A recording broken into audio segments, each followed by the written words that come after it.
Toi aussi, tu penses qu'un bilan de compétences, ça sert uniquement à se reconvertir? Que si tu n'as pas de projet de reconversion, ça ne sert à rien pour toi? C'est l'une des grandes idées reçues sur le bilan de compétences. Et elle empêche des milliers de salariés chaque année de se lancer dans une démarche qui pourra vraiment changer leur quotidien. Dans cette vidéo, je vais t'expliquer pourquoi le bilan de compétences, c'est pas uniquement réservé à ceux qui veulent tout plaquer, ce que ça peut t'apporter concrètement si tu restes dans la même entreprise ou dans le même métier, et comment le bilan de compétences, ça se passe concrètement. Alors reste jusqu'au bout de la vidéo, parce que la dernière partie, c'est celle qui risque sûrement de plus te surprendre. Bonjour, moi c'est Juliette, cofondatrice de Gamberge, spécialisée dans les bilans de compétences.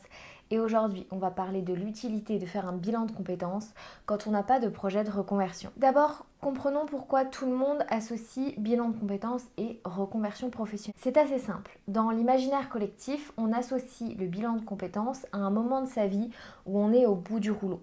On n'en peut plus de son travail, on n'en peut plus de son responsable et on a une seule envie, c'est de tout plaquer et de recommencer à zéro. D'ailleurs, dès qu'on en parle à la télé, sur Instagram, on voit souvent de grosses histoires de reconversion. Un cadre qui devient boulanger, un comptable qui finit par ouvrir un gîte à la montagne. Alors bien sûr, ces histoires-là, elles existent, mais elles ne représentent qu'une partie des gens qui font un bilan de compétences. En réalité, la définition du bilan de compétences, c'est beaucoup plus large qu'une simple reconversion. Elle vise à permettre à une personne d'analyser ses compétences, qu'elles soient personnelles ou professionnelles, d'analyser ses aptitudes, mais aussi ses motivations afin de garantir un projet professionnel aligné. Nulle part est écrit que ce projet est forcément une reconversion. Alors, concrètement, pourquoi est-ce que quelqu'un qui n'a pas envie de se reconvertir devrait faire un bilan de compétences? Je vais te donner les raisons les plus fréquentes. La première raison, tu sens que tu stagnes. Tu es dans le même poste depuis plusieurs années, tu fais bien ton travail, mais tu as l'impression que tu tournes en rond. T'as pas forcément envie de partir de l'entreprise, t'as pas non plus envie peut-être d'abandonner toutes tes tâches, mais tu aurais envie d'évoluer, de prendre en charge plus de responsabilités, d'avoir potentiellement des missions complémentaires. Ou alors, simplement, tu as besoin d'un peu plus de sens dans ton quotidien pour continuer à être motivé. Deuxième raison, tu veux valider tes compétences. Beaucoup de gens sont doués dans leur travail sans jamais avoir pris le temps de mettre des mots sur les compétences que ça demande d'être doué dans leur travail. En plus, en fonction de l'entreprise dans laquelle tu es, et si la culture du feedback est développée ou non, tu peux te retrouver pendant plusieurs années sans personne qui te fait des retours sur ton travail. Un bilan de compétences, ça peut t'aider à formaliser ces compétences pour pouvoir par la suite les mettre en avant dans le cadre d'une négociation pour une augmentation, dans le cadre d'un entretien annuel ou simplement pour gagner en confiance en toi. Troisième raison, tu veux préparer une évolution interne. Tu vises un poste de manager, d'expert ou simplement d'être transféré dans un autre service de ta boîte. Le bilan, ça t'aide à construire un plan d'action réaliste. Quelles sont les compétences à renforcer? Quelles sont tes compétences socles sur lesquelles t'appuyer? Et puis quelles sont les prochaines étapes pour arriver à cette mobilité interne. Quatrième raison, tu traverses une période de fatigue professionnelle ou de doute, sans vraiment en connaître la raison. Le bilan, ça te permet de clarifier ce qui te pèse vraiment. Est-ce le métier, l'entreprise,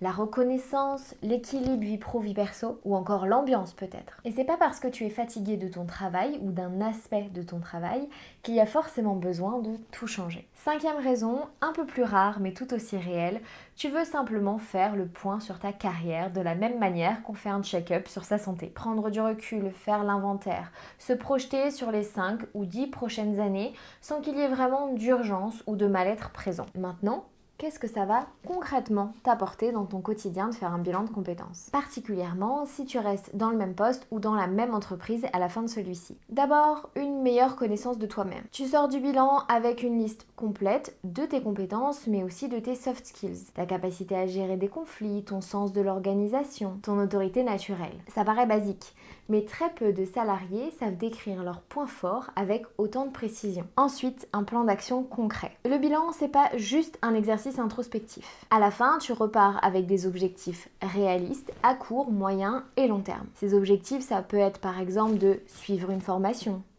demander tel ou tel type de mission supplémentaire à ton manager, ou encore viser telle ou telle certification. Tu gagnes également en légitimité dans les échanges avec ta hiérarchie. Beaucoup de gens qui font un bilan de compétences, ils l'utilisent pour structurer, légitimiser leur demande d'évolution par exemple. Le bilan, à ce moment-là, ça devient un argument avec un document écrit, une méthodologie reconnue et surtout la preuve que tu as travaillé sur toi et sur ta carrière et que ton projet il est mûrement réfléchi. Enfin, tu peux aussi clarifier une question qui te trottait dans la tête depuis un petit moment. Est-ce que je suis vraiment fait pour ce poste? Est-ce que je reste là par habitude ou est-ce que ça me plaît vraiment? Le bilan, ça permet de trancher sereinement avec des arguments concrets, factuels et pas simplement des impressions.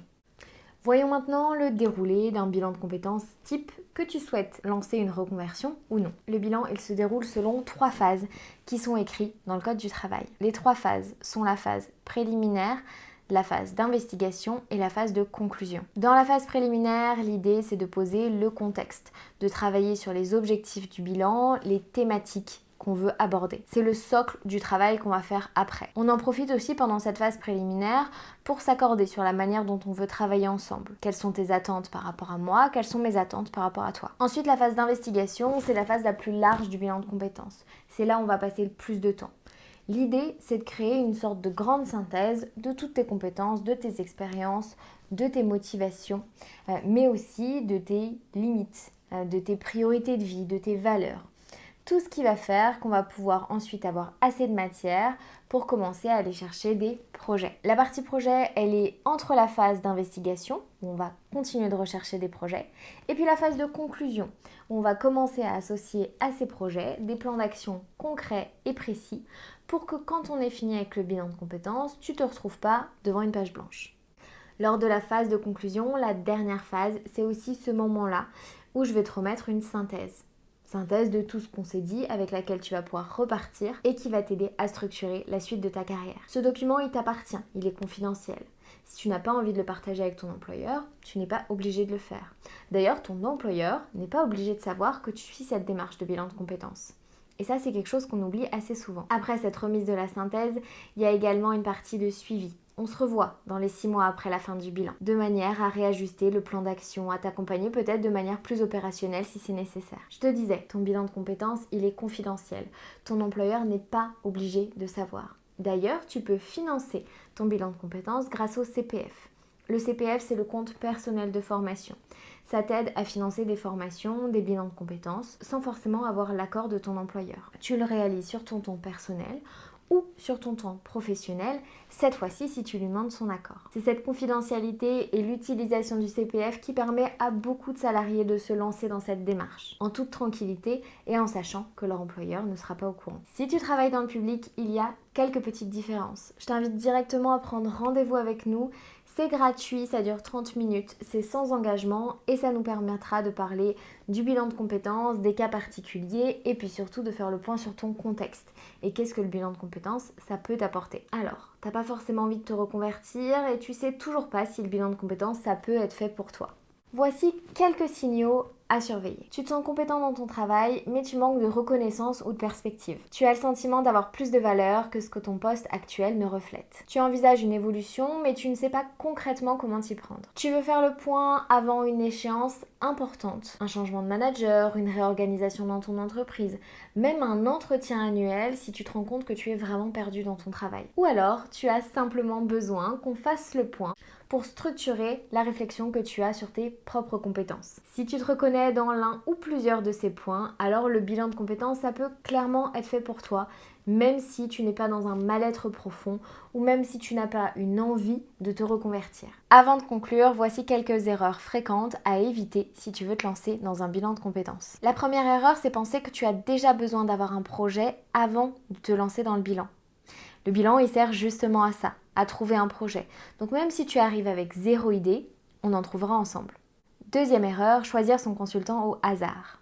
Avec Marie-Laure, on a déjà fait une vidéo sur le sujet, je la mettrai en barre d'infos, mais il est très important de bien choisir son consultant. Déjà, pour que ton bilan soit pris en charge CPF, il faut que ton consultant soit certifié Calliope. La deuxième chose, c'est que depuis février, le financement d'un bilan, il peut se faire que tous les 5 ans. Donc une fois que tu en as fait un, si tu as choisi le mauvais consultant et du coup si ton bilan ne répond pas à tes attentes, tu vas devoir attendre 5 ans pour te le faire financer à nouveau. Que ce soit via ton CPF ou via l'OPCO, l'organisme de formation qui est lié à ton entreprise. Troisième erreur, t'attendre à une révélation magique. Le bilan, c'est un outil de clarification, pas forcément une baguette magique. Ça veut pas dire qu'on peut pas trouver des projets qui sont super et qui te conviennent à 100%. Mais le gros du travail reste à faire, la mise en place du plan d'action. Pour résumer, non, le bilan de compétences, c'est pas réservé à ceux qui veulent tout plaquer. C'est un outil de développement professionnel pour t'aider à évoluer, à te sentir mieux dans ton poste actuel ou simplement à mieux te connaître. Et si cette vidéo elle t'a plu, alors n'hésite pas à la liker et à t'abonner pour ne pas louper les prochaines. Moi je te retrouve bientôt dans une prochaine vidéo et en attendant, prends soin de toi. Vraiment.